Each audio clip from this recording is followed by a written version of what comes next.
Será que dá para fazer um jogo estilo RPG, um escape room no Scratch, né? Fazer uma prova, mostrar aqui um pouquinho do que eu estou fazendo. Tá dividido em umas três partes. Essa primeira parte mostrar o básico, que foi o seguinte: foi carregar os mapas, tá aqui como Sprite 1. Esse mapa, eu peguei um mapa quadrado e dividi em quatro partes. E cada parte dessa vai ser como se fosse um pedaço do espaço para o nosso personagem andar. Então a gente tem aqui um, dois, três, quatro. E eu dupliquei esse mapa, por quê? Para poder fazer as paredes. Então eu vou usar essa cópia do mapa como parede para impedir que o personagem que ele passe dos limites que eu coloquei. Então essa é a primeira ideia. E os códigos que a gente tem aqui, eles vão se interligar com os códigos do personagem. Então, o personagem, também carreguei um sprite, um conjunto de sprites, 7 sprites. Ele, ele é bem básico, então você carrega para poder fazer os movimentos, certo? E o código dele, eu dividi em algumas partes. O primeiro código, vamos aqui, é o código para movimento. O que é que isso quer dizer? Eu coloquei aqui o código para quando a gente iniciar, ele aparecer, vir para a camada da frente, para ele não ficar atrás do mapa, e o principal, o local onde eu quero que ele surja. Então, sempre que eu apertar, ele vai surgir exatamente aqui na saída, na entrada da caverna. Então, ele surgindo aqui, independente de onde ele estiver, ele vai aparecer na entrada da caverna. E aí você pode caminhar.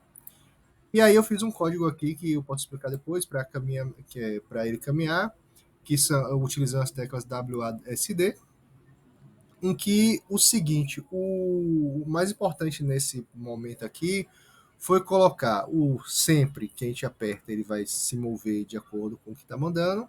Se aperta W, então ele vai adicionar 5 movimentos ao Y, 5 movimentozinhos ao Y.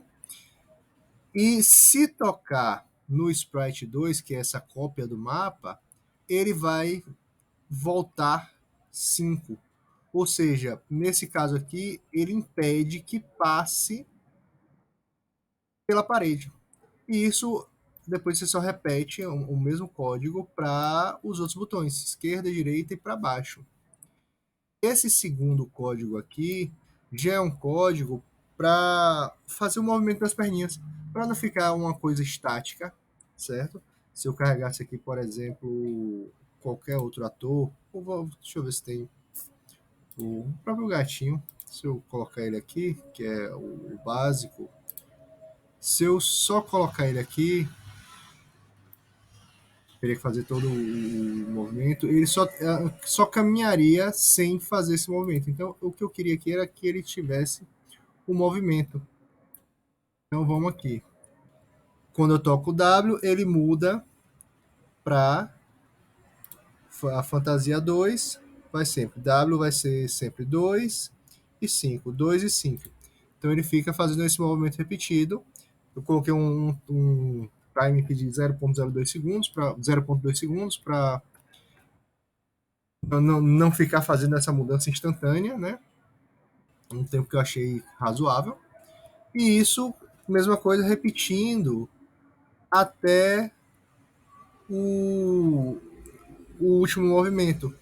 Com uma observação, eu defini a direção inicial do meu personagem para a esquerda como 90 graus. Então, quando eu quiser que ele vá para a direita, eu não tenho um sprite para a direita. Basta eu definir o estilo de rotação como esquerda-direita e botar para ele, colocar para ele apontar para menos 90, que seria a posição contrária, certo? Então, ele faz esse movimento.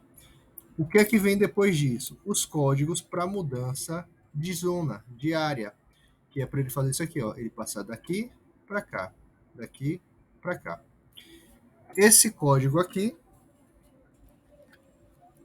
eu fiz o seguinte, código para troca de cena. Quando clicado, sempre que ele tocar na cor roxa, perceba que eu coloquei um tracinho roxo. Onde é que eu coloquei isso? No mapa 1. Nesse sprite 1 aqui. Deixa eu ver se eu consigo mostrar. Se eu reduzir aqui, ó. Eu coloquei para sempre que ele tocar nesse roxo, e eu coloquei essas coresinhas em todos os pontos de mudança de tela.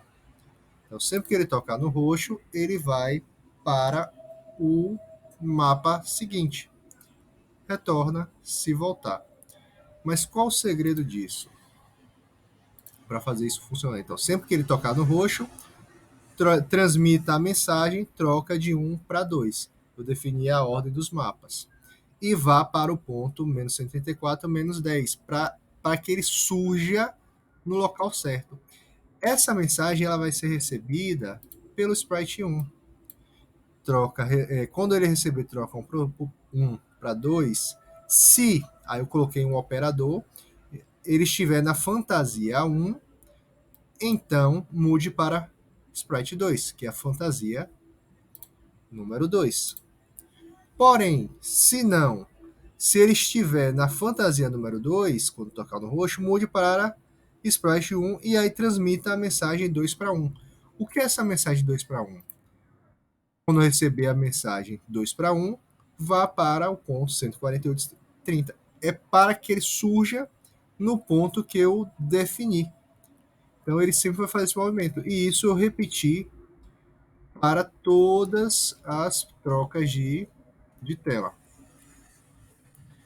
Outro ponto bem importante é esse Sprite 2, que eu defini o código dele bem simples. Quando clicar, mostre, defina o efeito fantasma como 99, ou seja, ele fica transparente, porém ainda na tela. Sempre que mudar a fantasia do Sprite 1, da tela 1, ele vai seguir para o mesmo número de fantasia. Então ele vai seguir. Sempre que mudar para o Sprite 1, sempre que esse Sprite 1, o mapa 1, trocar de tela, ele vai trocar junto e vai seguir a mesma fantasia. Então, o que acontecer com um, perceba que ele pisca quando eu toco, está acontecendo com esse 2. Isso permite que ele sempre siga e fique casado o local das paredes. Então, sempre que ele toca na parede 2, aqui, sempre que ele toca na parede do mapa 2, que está definido como sprite 2, que é o personagem, ele volta e assim praticamente está terminada toda a parte de caminhar no mapa. Qual é o próximo momento desse jogo? Definir os NPCs, que são os personagens que serão quem, vamos dizer, vai aplicar as questões. Eu fiz o primeiro NPC também, peguei um conjunto de personagens e coloquei ele com um movimento aleatório, aleatório não, um movimento pré-definido, que é basicamente quando for clicado, ele vai aparecer nesse ponto e ele vem para a camada da frente e sempre ele vai ficar fazendo esse movimento repetido, pois ele é um NPC. No próximo vídeo eu pretendo corrigir essa mudança, porque quando ele muda de tela, percebo que ele continua aparecendo. Então eu preciso fazer essa correção para que ele só apareça nessa tela e colocar para que quando o meu personagem encostar nele, ele faça um questionário. Então nos vemos aí no próximo vídeo. Espero que dê tudo certo. Segue aí para, se tiver interesse em aprender um pouco mais de técnicas para educação, no caso aqui matemática, né? E quiser utilizar jogos